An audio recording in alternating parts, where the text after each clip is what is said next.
ಇವತ್ತು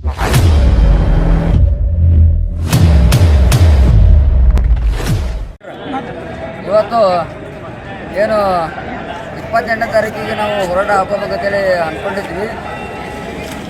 ಸನ್ಮಾನ್ಯ ಮನಮೋಹನ್ ಸಿಂಗ್ ಅವರು ನಿಧನ ಆಗದ ಹಿನ್ನೆಲೆಯಲ್ಲಿ ನಾವು 30 ತಾರೀಕಿಗೆ ನಾವು ಹೋರಾಟ ಹಾಕೊಂಡಿದ್ವಿ. ಇವತ್ತು ನಮ್ಮ ಜೈ-ಭೀಮ್ ಸೇನಾ ಸಂಘಟನೆ ಉಗ್ರವಾಗಿ ಖಂಡನೆ ಮಾಡ್ತೈತಿ. ಅಮಿತ್ ಶಾ ಇವತ್ತು ರಾಜೀನಾಮೆ ಕೊಡಬೇಕು, ಇಲ್ಲ ನಮ್ಮ ಮೇಲೆ ಕೇಸಾಗಲಿ, ಅವನು ಮಣ್ಣು ಕೊಡೋ ತನಕ ನಾವು ಬಿಡಲ್ಲ. ಅವ್ನು ರಾಜೀನಾಮೆ ಕೊಡೋ ತನಕ ನಮ್ಮ ಹೋರಾಟ ಸತತವಾಗಿರ್ತೈತಿ. ನಮ್ಮ ಜೊತೆ ಎಲ್ಲ ಕಾರ್ಯಕರ್ತರು, ನಾವು ಜೈ-ಭೀಮ್ ಸೇನಾ ದಲಿತ ಪ್ರಕಾರದ ಎಲ್ಲ ಸಂಘಟನೆಗಳು ಅವ್ರ ಜೊತೆ ಇರ್ತಾರೆ. ಅವನಿಗೆ ನಾವು ಬಿಡಲ್ಲ. ಅಲ್ಲ, RSSದವ್ರು ಹಿಡ್ಕೊಂಡು ನಾನು ಪ್ರತಿಯೊಬ್ಬರಿಗೆ ಹೇಳ್ತೀನಿ, ನಾವು ದಲಿತರು ಎಲ್ಲರೂ ಒಕ್ಕಟ್ಟಾಗಿದ್ದೀವಿ. ನಾವು ಕಾಂಗ್ರೆಸ್ ಮುಖಾಂತರ ಅಂತೇಳಿ ಹೇಳ್ಕೊಳ್ಳಲ್ಲ, ಎಲ್ಲರೂ ಕೂಡಿ ಹೋರಾಟ ಮಾಡಕತ್ತೀವಿ. ನಾವು ಯಾವಾಗಲೂ ಸತತವಾಗಿ ಅವ್ರ ಜೊತೆ ಇರ್ತೀವಿ. ಭಾರತ ರತ್ನ ಬೋಧಿಸತ್ವ ಡಾಕ್ಟರ್ ಬಾಬಾ ಸಾಹೇಬ್ ಅಂಬೇಡ್ಕರ್ ಅವರ ಬಗ್ಗೆ ಒಂದು ಹಗುರವಾಗಿ ಮಾತಾಡಿದ ಅಮಿತ್ ಶಾನನ್ನು ಕೂಡಲೇ ರಾಜೀನಾಮೆಯನ್ನು ಕೊಡಬೇಕು. ಈ ನಮ್ಮ ದೇಶಕ್ಕೆ ಒಂದು ಅವಮಾನವನ್ನು ಮಾಡಿದಂಥ ಈ ಅಮಿತ್ ಶಾಗೆ ಕೂಡಲೇ ರಾಜೀನಾಮೆಯನ್ನು ತೆಗೆದುಕೊಳ್ಬೇಕು ಪ್ರಧಾನಮಂತ್ರಿಗಳು. ಇವನು ಭಾರತ ದೇಶದ ಎಲ್ಲ ಜನರಿಗೆ ನೋವನ್ನು ಉಂಟು ಮಾಡಿದ್ದಾನೆ, ಬಹುಜನರಿಗೆ. ಇವನು ಕೂಡಲೇ ಒಂದು ರಾಜೀನಾಮೆಯನ್ನು ಕೊಡಬೇಕಂತ ಈ ಜೈ-ಭೀಮ್ ಸೇನೆಯಿಂದ ನಾನು ಆಗ್ರಹ ಮಾಡ್ತೀನಿ. ಹೊಸ ವರ್ಷ ಬರುತ್ತೆ, ಆದರೆ ನಮ್ಮ ಕರಾಳ ದಿನ ಇದು.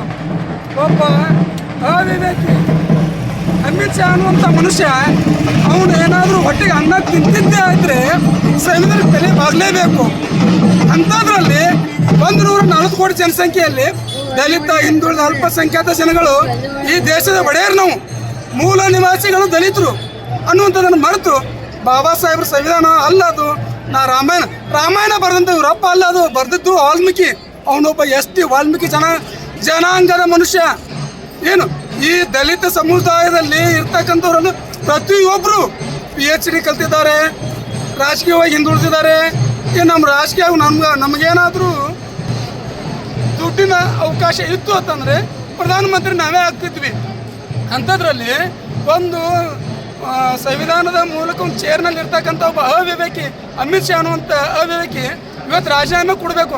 ಅವ 3rd ಕ್ಲಾಸ್ ಮನುಷ್ಯ. ಅವನು ಏನು ಮೇಲಾಗಿ ಅವನೊಬ್ಬ ಏನೋ ಸ್ಲಮ್ದಲ್ಲಿ ಬೆಳೆದಿರ್ತಕ್ಕಂಥವ್ರಲ್ಲಿ ಇರ್ತಕ್ಕಂಥ ಬುದ್ಧಿ ಅವನ ಹತ್ರ ಇಲ್ಲ. ಅವನು ಮೇಲಾಗಿ 1991ರಲ್ಲಿ BJP ಸರ್ಕಾರ ಇದ್ದಾಗ ಅಟಲ್ ಬಿಹಾರಿ ವಾಜಪೇಯಿ ಅವರು ಬಾಬಾ ಸಾಹೇಬ್ ಅಂಬೇಡ್ಕರ್ ಅವರಿಗೆ ಭಾರತ ರತ್ನ ಪ್ರಶಸ್ತಿ ಕೊಟ್ಟರು. ಅದನ್ನು ಇದರಲ್ಲಿ ಬರ್ತಕ್ಕಂಥ ಒಬ್ಬ ಅವಿವೇಕಿ ಅನ್ನುವಂಥ ಬಾಸ್ಟಾರ್ಡ್ ಇವನು. ಈ ಬಾಸ್ಟಾರ್ಡ್ ವಿಶೇಷವಾಗಿ ರಾಜೀನಾಮೆ ಕೊಡಲೇಬೇಕು. ಕೊಡದೇ ಇದ್ದರೆ ನರೇಂದ್ರ ಮೋದಿ ಅವರು ಹೊಣೆಗಾರಿಕೆ ಆಗಬೇಕು. ನರೇಂದ್ರ ಮೋದಿ ಅವರು ಈ ರಾಜೀನಾಮೆ ಕೊಟ್ಟು ಅವರು ಸರ್ಕಾರದ ಇಳಿಬೇಕಂತ ನಾನು ಕೇಳ್ಕೊಳ್ತಾ ಇದ್ದೀನಿ ಈ ಎಲ್ಲ ನಮ್ಮ ಸಮಾಜದ ಮುಖಾಂತರ.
ದೇಶದ ಇಂದಿನ ಪ್ರಧಾನಮಂತ್ರಿಗಳು ಆರ್ಥಿಕ ತಜ್ಞರು ಆಗಿರ್ತಕ್ಕಂಥ ಮನಮೋಹನ್ ಸಿಂಗ್ ಅವರು ನಮ್ಮನ್ನು ಅಗಲಿರುವಂತ ಸಂದರ್ಭ ಆ ಕಾಲದಲ್ಲಿ ಇದ್ದಿದ್ರಿಂದ ನಾವು 2 ದಿವಸ ನಿಮ್ಮೆಲ್ಲರ ಅನುಮತಿಯನ್ನು ತೆಗೆದುಕೊಂಡು ಸಭೆಯನ್ನು ಮುಂದೂಡಿದ್ದೇವೆ.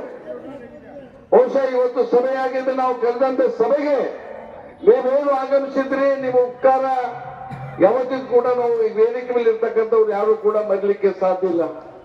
ಏನು ಅಮಿತ್ ಶಾ ಭಾರತ ದೇಶದ ಗೃಹ ಮಂತ್ರಿ, ಏನು ಪ್ರಜಾಪ್ರಭುತ್ವದ ಒಂದು ದೇವಾಲಯ, ಏನು ಸಂಸತ್ತಿದೆ, ಆ ಸಂಸತ್ನಲ್ಲಿ ಸಂವಿಧಾನಬದ್ಧವಾಗಿ ಚುನಾಯಿತರಾಗಿರ್ತಕ್ಕಂಥ ಅಮಿತ್ ಶಾ ಡಾಕ್ಟರ್ ಬಾಬಾ ಸಾಹೇಬ್ ಅಂಬೇಡ್ಕರ್ ಅವರ ಬಗ್ಗೆ ಅತ್ಯಂತ ಹಾಸ್ಯಾಸ್ಪದ ರೀತಿಯಲ್ಲಿ ಅವರ ಇಡೀ ವ್ಯಕ್ತಿತ್ವಕ್ಕೆ, ಅವರ ಘನತೆಗೆ ಕುಂದು ತರ್ತಕ್ಕಂಥ ರೀತಿಯಲ್ಲಿ ಮಾತನಾಡಿ ನಮ್ಮೆಲ್ಲರ ಭಾವನೆಗಳಿಗೆ ಧಕ್ಕೆ ಮಾಡಿದ್ದಾರೆ. ನಮ್ಮ ಬೇಡಿಕೆ ಒಂದೇ, ಇವತ್ತು ಏನಾದರೂ ಪ್ರಧಾನಮಂತ್ರಿಗಳು ಬಾಬಾ ಸಾಹೇಬ್ ಅಂಬೇಡ್ಕರ್ ಅವರ ವಿಚಾರದಲ್ಲಿ ನೀವು ನಂಬಿಕೆಯನ್ನು ಇಟ್ಟಿದ್ರೆ ತತ್ಕ್ಷಣ ಅಮಿತ್ ಶಾ ಅವರ ರಾಜೀನಾಮೆಯನ್ನು ಪಡಿಬೇಕು. ನೀವು ಅಮಿತ್ ಶಾ ಅವರ ರಾಜೀನಾಮೆಯನ್ನು ಪಡೆದೇ ಇದ್ರೆ ಬರ್ತಕ್ಕಂಥ ದಿನಮಾನದಲ್ಲಿ ವಿವಿಧ ಸ್ವರೂಪದ ಹೋರಾಟಗಳು ಈ ದೇಶಾದ್ಯಂತ ನಡೀತಾ ಇವೆ ಅಂತಕ್ಕಂಥ ಎಚ್ಚರಿಕೆಯನ್ನು ಸಭೆ ಮುಖಾಂತರ ಕೊಡ್ಲಿಕ್ಕೆ ನಾನು ಬಯಸ್ತಾ ಇದ್ದೇನೆ.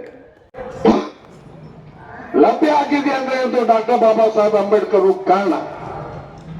ಈ ದೇಶದಲ್ಲಿರ್ತಕ್ಕಂಥ ಎಲ್ಲ ಜನಾಂಗಕ್ಕೆ, ಸರ್ವ ಧರ್ಮ ಸರ್ವ ಜಾತಿ ಜನಾಂಗಗಳಿಗೆ ಸಮಾನ ಅವಕಾಶ ಕೊಡೋದ್ರ ಮುಖಾಂತರ ವಿವಿಧ ರೀತಿಯಲ್ಲಿ ಏಕತೆಯನ್ನು ಮೂಡಿಸ್ತಕ್ಕಂಥ ಒಬ್ಬ ವ್ಯಕ್ತಿ ಡಾಕ್ಟರ್ ಬಾಬಾ ಸಾಹೇಬ್ ಅಂಬೇಡ್ಕರ್. ಸಾವಿರಾರು ಧರ್ಮ, ಸಾವಿರಾರು ಜಾತಿ, ಸಾವಿರಾರು ಭಾಷೆ ಇರ್ತಕ್ಕಂಥ ಈ ನೆಲದ ಜನರಿಗೆ ಒಂದು ಮಾಡ್ತಕ್ಕಂಥ ಕೆಲಸ ಡಾಕ್ಟರ್ ಬಾಬಾ ಸಾಹೇಬ್ ಅಂಬೇಡ್ಕರ್ ಅವರು ಮಾಡಿದ್ದಾರೆ. ಅಂತ ಬಾಬಾ ಸಾಹೇಬ್ ಅಂಬೇಡ್ಕರ್ ಅವರನ್ನ ಈ ದೇಶದಲ್ಲಿ ಇರ್ತಕ್ಕಂಥ ದಲಿತ ಜನಾಂಗ, ಅವರಿಂದ ವಿಮುಕ್ತಿಯನ್ನು ಪಡೆದಂತ ಜನಾಂಗ, ಈ ದೇಶದಲ್ಲಿರ್ತಕ್ಕಂಥ ಹಿಂದೂ ಜನಾಂಗ, ಅಲ್ಪಸಂಖ್ಯಾತ ಜನಾಂಗ, ಮಹಿಳೆಯರು ಎಲ್ಲರೂ ಕೂಡ ಅವರಿಗೆ ಯಾರಾದ್ರೂ ಮುಕ್ತಿ ಕೊಟ್ಟಿದ್ರೆ ಡಾಕ್ಟರ್ ಬಾಬಾ ಸಾಹೇಬ್ ಅಂಬೇಡ್ಕರ್. ನಾವು ಯಾರಿಗೂ ಕೂಡ ಯಾವುದೇ ದೇವರಾಗ್ಲಿ, ಯಾವುದೇ ಸ್ವಾಮೀಜಿಗಳಾಗ್ಲಿ ನಮಗೆ ಮುಕ್ತಿಯನ್ನು ಕೊಡ್ಲಿಕ್ಕೆ ಆಗ್ಲಿಲ್ಲ. ಕೊಟ್ಟಿದ್ರೆ ಅದು ಡಾಕ್ಟರ್ ಬಾಬಾ ಸಾಹೇಬ್ ಅಂಬೇಡ್ಕರ್. ಇಂಥ ಬಾಬಾ ಸಾಹೇಬ್ ಅಂಬೇಡ್ಕರ್ ಸಾಹೇಬರನ್ನ ಕೇವಲ ಹಾಸ್ಯಾಸ್ಪದ ರೀತಿಯಲ್ಲಿ ಅಂಬೇಡ್ಕರ್ ಅಂಬೇಡ್ಕರ್ ಅಂಬೇಡ್ಕರ್ ಅಂಬೇಡ್ಕರ್ ಅಂಬೇಡ್ಕರ್ ಅನ್ನೋದನ್ನು ಬಿಟ್ಟು ನೀವೇನಾದ್ರೂ ದೇವರ ನಾಮಸ್ಮರಣೆ ಮಾಡಿದ್ರೆ ನಿಮಗೆ 7 ಜನ್ಮದ ಮೋಕ್ಷ ಸಿಗ್ತಾ ಇತ್ತಂತೆ. ನಮಗೆ 7 ಜನ್ಮದ ಮೋಕ್ಷದ ಅವಶ್ಯಕತೆ ಇಲ್ಲ. ಈ ಜನ್ಮದಲ್ಲಿ ಬಾಬಾ ಸಾಹೇಬ್ ಅಂಬೇಡ್ಕರ್ ಸಂವಿಧಾನದ ಮುಖಾಂತರ ಗೌರವಯುತವಾಗಿರ್ತಕ್ಕಂಥ ಜೀವನ ಮಾಡ್ತಕ್ಕಂಥ ಅವಕಾಶ ಮಾತ್ರ ನಮಗೆ ಬೇಕು ಅಂತಕ್ಕಂಥ ಮಾತನ್ನ ಹೇಳಲಿಕ್ಕೆ ಬಯಸ್ತೇನೆ. ಹೌದು.